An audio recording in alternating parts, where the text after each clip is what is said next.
Do you remember precisely what you were doing 7 years ago? I don't know. YouTube tells me a lot. Like, it will tell me things I commented on, things I thought 7 years ago, which sometimes it's interesting because you're like, I wrote that, I thought that on a video 7 years ago. So, like, I don't regret anything I wrote. Like, it was just on politics and whatnot. But it's interesting because some of my views on politics have changed since that time period quite a bit. It's hard to say, like, I'm just like, I wrote that. But it's funny because people, all of a sudden on my other account, I'm getting a slew. Like, I don't know, are videos just resurfacing 7 years later? Is there something I said 7 years ago that just resonated with people like 3 days ago? Like, I'm getting like 10 replies to various comments, and one of them wasn't even me. It was just somebody that used my account and said, "Oh, I like this kind of music." I'm like, hey. I don't know. I'm just like, I don't. It's funny because I guess people see a comment on YouTube, they comment on it, and they're like, ah,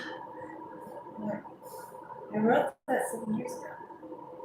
Yeah, it's kind of funny. I guess certain topics are resurfacing, or maybe just certain videos are trending. So it kind of goes to show you, just like when I finally did get a viral video, the video became viral 2 years after I filmed it. And it seems like some videos get traction again. I know with one though, because I guess somebody was in the news, because I commented on something about Julia Gillard, and I still like her and everything, but I wouldn't consider myself like a liberal anymore, really. Like, look, my thinking evolved on that. Like, I like the ideas of being a classical liberal where people have freedom of civil liberties to do things that they want to do with their life without the government infringing on them. But what I do like about Julia Gillard is that, yes, I do like that she stood up for herself to Tony Abbott. I don't take that comment back. Like, yeah, he had a big sign out front of Parliament that said "ditch the witch." Like, I don't know, but maybe that's just how Australian politics roll. Like, maybe, like, I think they're a little, not that American politics is clean, but maybe they're just a little bit. I think they get a little bit more personal. But I'm glad that but the whole thing was strange anyway. That whole Parliament thing, because it seemed like there was a little bit of a double standard on both sides. But at the time, like, it's funny because Democrats have affinity for liberals, like in the UK or in Australia, and they like each other. Like when Obama went to go visit Julia Gillard, oh boy, they were all grape chili jam over each other, and just like. I mean, I'm sure with the conservatives too, they kind of, Tony Abbott, some of the things he would say sound a lot like things Republicans would say. It's just funny because conservatives and liberals in various English-speaking countries have very similar, like, things that they say. But then what if you wake up one day, and I kind of thought about this too in Australia or in the UK, like I'm sure other countries, there's probably people that are like, you know what? I'm not like this and I'm not like that. And as time evolved, I could kind of see that there were other ways of looking at something because, like, I tend to be very consistent on many different things, but I think with maturity, you kind of evolve your mindset and you're not like, well, for me anyway, I don't feel like I have to pledge allegiance to one political perspective. So if I wrote something 7 years ago, I'm like, I still like Julia Gillard, but it's not for the same reasons that I would today. Like, I can respect her. She's a very strong woman. She was a, lover or hater. Like, she was the Prime Minister of Australia. That's pretty impressive. Like, to be the first female Prime Minister of Australia. That's great. I have no problem with her. Like, some people, like, look, on the other end of the spectrum, like, there are some conservatives, they might really hate someone for being liberal, and I think that's them too. I don't like it when liberals really hate someone for being conservative. I think that's the thing that just got me out of that mindset, though. It's just like the dichotomy of hate. Like, it's on both sides, and like it's so divide and conquer. And I just feel like, well, I just kind of want to admire people that have done things with their life in a positive sort of way. Like if there could be a politician that can make, good changes in a positive, constructive way. Yeah, I don't need to be part of that dichotomy anymore. But it's funny to see a comment that I made 7 years ago, and I'm like, I made that comment. Yes, I know I did, but I don't really feel that way today. And it just shows you, like, in 7 years, like, so much can change. Like, but overall, like, consistently, like, I still love to paint when I have time. I still love to draw. I still love to read. I still love history. Like, yesterday, I started reading a book, and it's really interesting. Nimitz, like, Commander Nimitz in the Pacific, had um, he had read a part of it, and it was really good. It's almost like a first-hand account instead of like somebody's retelling you something. It was something about the Battle of the Coral Sea, and I was thinking, I remember when I did, like when I was a kid, and I wanted to do a report on the Battle of the Coral Sea because, hey, I always pick the most obscure topics, and I couldn't find anything on the Battle of the Coral Sea. But, I was thinking, wow, like there are books on these things, and that was just so neat. And sometimes when you just go looking in history books and you start finding things and like, I like this and I like that, and I get really excited about history. So rather than like the political side and who's right and who's wrong, I kind of want to just look at history and see like what were the debates, what were the struggles, why did these two sides have these different views? Like, okay, like with any contentious debate right now, it kind of makes you think 7 years from now, how are people going to feel about things that people were so certain about today? And if you're so certain about something today, like right now, you just think that whatever you think about a particular issue is just so right. Like some people, they never change. Their thought process never maybe becomes a little bit more open to other thought processes. And you don't have to change how you feel, but I just think in 7 years, there might be people who were so certain about something, and it might turn out that later they're not as certain as they once thought they were. Because, people change. Like, we don't always think the same about everything. Like, not everything is going to be always the same. Like, for me, I don't change overnight. But sometimes, like, I can reach conclusions really fast. Like, if I see something, like, it can change my thinking about something. And then I'm like, yeah, like, I can, but I kind of am logical that way. Like, there's just this logical thing about me is that I don't want to be driven. Like, I am a sensitive person. I am a kind person, but I don't want to be driven by the emotional fire of certain political agendas that are starting to sound a little bit like religion in some ways, because like people will talk about virtuosity and who's good and who's not, and you see it on both sides of the spectrum. Okay, I see liberals and I see conservatives that can get very hateful to each other, and there's just something about that hate that I don't want to be a part about and I don't want to tap into. And even back in the day, I never felt completely in one group. Like, I don't want to be part of one group. And I think it's interesting reading an old comment on a video. It can kind of make you think, sometimes your mind can change. Sometimes you don't feel exactly the way that you did 7 years ago. And it's not that you don't like that person that you were admiring. Like, I still think Julia Gillard is a very interesting person. I think she's done a lot, like, good for her. But I don't know. It seemed like there were a little bit of double standards. Because yes, Tony Abbott, he was I'm sorry, he wasn't nice. Like, you have a sign outside of Parliament that says "Ditch the Witch."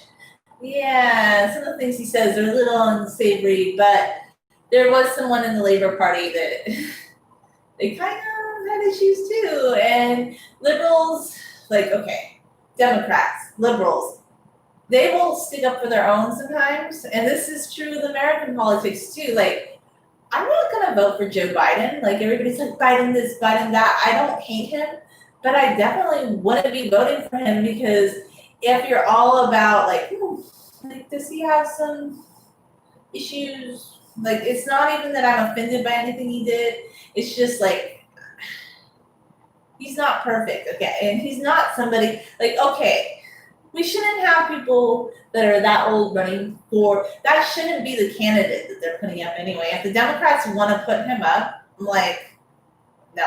I wasn't gonna vote Democrat anyway, but what are you thinking, buddies? Like you don't like why is that why does it have to be him? All of a sudden it's like it's him. But did you notice that due to everything that went on in the world, we didn't really have debates and primaries as usual. Like they weren't really discussed in the same fashion. And they're just saying it's him, it's gonna be him. But if that's what you want, count me out. I'm voting for Jo Jorgensen. I don't know a lot about her yet, but she's a libertarian and she's for, civil liberties. So to me, that's a lot better than this whole Donald Trump, Joe Biden food fight. I'm like, I can't get on either side of that.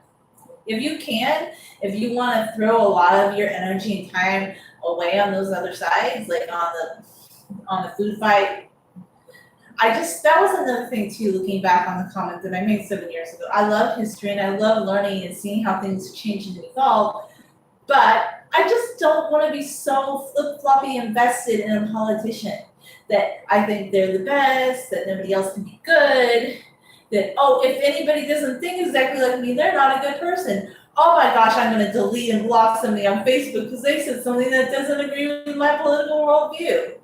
Really? So you can only have a mirror. You can only preach to a choir. It's strange. Like, and that's another reason too. I've been posting less on Facebook lately because every time you go on there, it's meme world, the world of the meme, and people repost, reshare, and they get so friction. Like it's Frictionville. So I kind of like that it's been 7 years.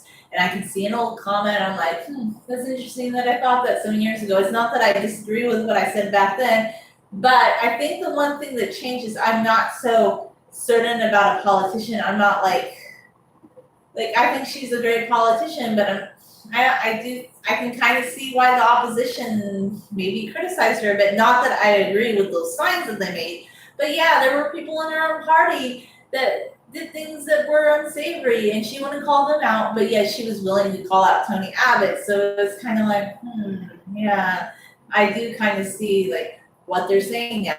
And I think that could be a big blind spot in the Democrats, that and same with the Republicans, when you're in this one group of people, the other side, like, they're just so wrong, and everybody with you that supports you is so right, but there could be some people or some within your group that don't do right things, but you will protect and support them because, hey, they're on your team. That's not playing fair. And I think that's why a lot of people are third-party voters or are libertarian, because they're tired of that game. And the politicians don't really feel that way, by the way. So even if you believe with your whole heart and soul, which might be true to some extent, that Donald Trump and Hillary Clinton really hate each other, do you ever wonder why now George Bush and Bill Clinton are friends, and why Hillary and Bill Clinton went to Donald Trump's wedding? Like, do you ever think about how politicians work together with each other behind closed doors, but promote the divide and conquer politics? Because it's a game. It's an old political game that's been along since the history of time.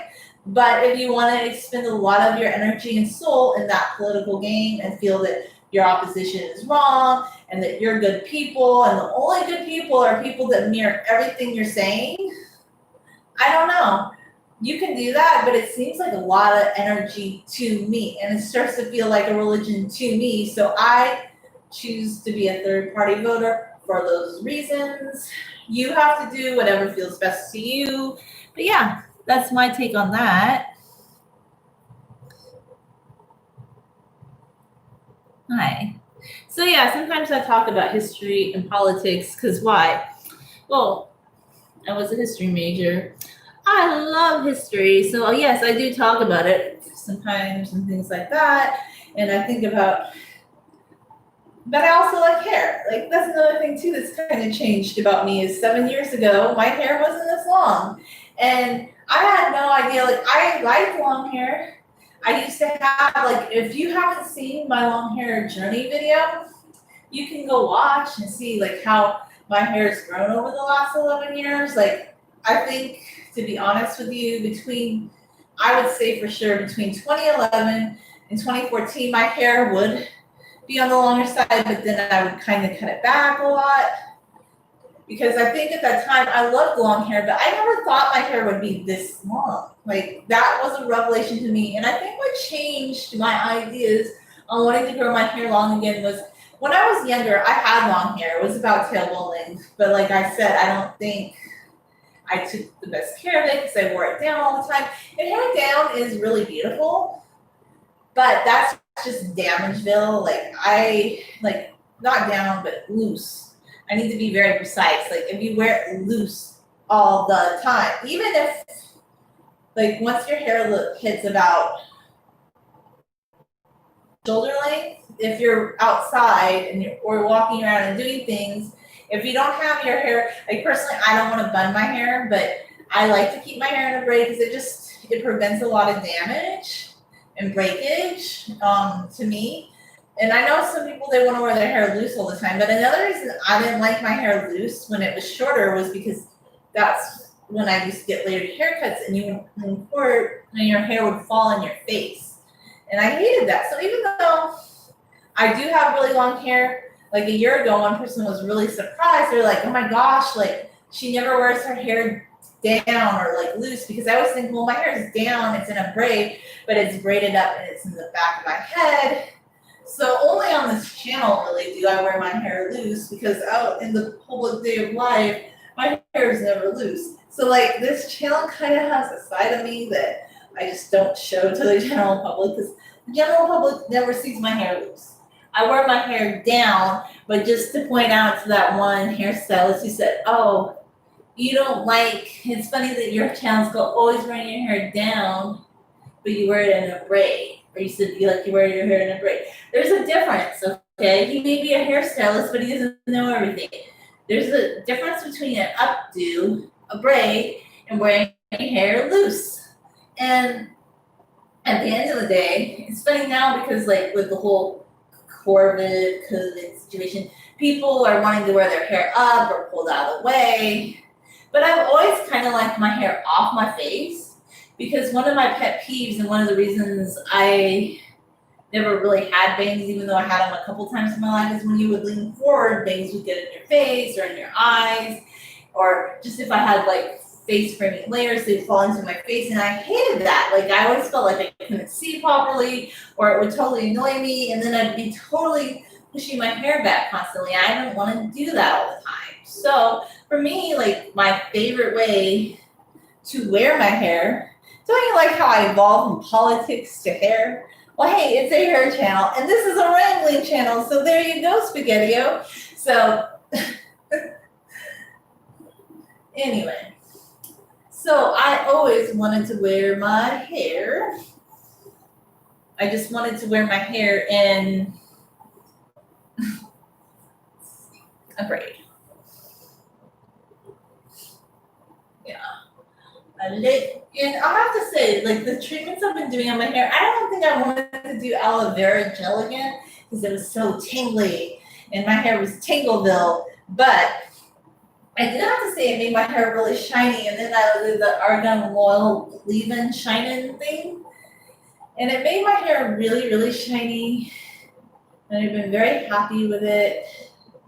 So I guess we're doing a live stream tonight about a Lebanese film that I really love called Caramel. It's good. It's cute. It's not like, okay, it's not a political movie at all. I mean, there might be references, but it's just a really cute movie, like just charming. It's about women and relationships and life, and they're at the salon and they talk about the caramel process where they take sugar and lemon and they make like this wax, which by the way, hey, I'm part Syrian Lebanese, so maybe I could benefit from waxing my mustache. But since we have to wear the mask full time, I haven't really worried about that because I'm like, okay, well, I'm not gonna, like, to me, like, I used to pluck a lot of hair out of my face because if you have really thick hair, like I have really thick hair because I'm part Middle Eastern. So guess what? Oh, you get a lot of facial hair too. Like, it's the bonus. Like, in my eyebrows, like, I used to pluck in between. I don't really pluck much anymore because I'm just like, nah. I pluck sometimes. Actually, I plucked the other day. I pluck, honest with you, I pluck more. So I'm thinking about making caramel and doing that process. But it's funny too when you're watching the movie. I'm just thinking about like social distancing now, like how everybody would be so horrified to see somebody putting the caramel wax in their mouth, like soften it, all the things the women were doing in the salon, and just the washing of the hair and no social distancing, and women sitting together on the bus really close. Like, can you imagine? It's just funny because like I feel that's one thing right now is I know everybody says we have to social distance for safety, for health, but down the line, I kind of worry. I kind of worry, and if you don't think about this, you're not being honest. Like, I kind of worry in the future. I don't know if people are ever going to gather normally again, like if there will be ever normal social interaction ever again, because, or what it used to be, because I think people are never going to want to stand close to anybody again. And people can say, "Oh no, it'll go back to the way it was soon." But I don't know about that. I don't feel like it's going to. But if you think it will, you might. And I'm not standing super close to people, like when I go to the store, by the way, or anything. I just think I'm not sure if it's good to say that everything will go back to normal because I see some repercussions in social interaction that kind of concern me, but people don't really worry about that part. Like in the future, I guess they just like live it day to day, but I think you kind of have to look at the future too, like to see what are the long-term things, effects, impacts of things. Like I kind of think about that. Not that I ever wanted to stand really close to anybody anyway. And I always thought, why do people stand so close? Like there would be these people that would be this close to you when they're talking. And sometimes you would back up and you're like, I need a little bit more space than that. So yes, maybe people should give each other more space, of course. And another thing too is I don't go to like big social events anyway. I don't go to sporting events. It's kind of sad that I wanted to travel this summer. Like this was one thing I wanted to do. Well, that's off the agenda because of the budget. But I felt this summer, like I was really thinking, like before all this started happening, I was starting to think, maybe I can go to Hawaii again. Like that was something that I really wanted to do. Yeah. Hi, guys. But I guess not. That's okay. It's just what it is. So. Do you love my meandering conversations? They're fun, right? I'm having fun. You should have fun in life and enjoy life and have good conversations with people every day. That's my take.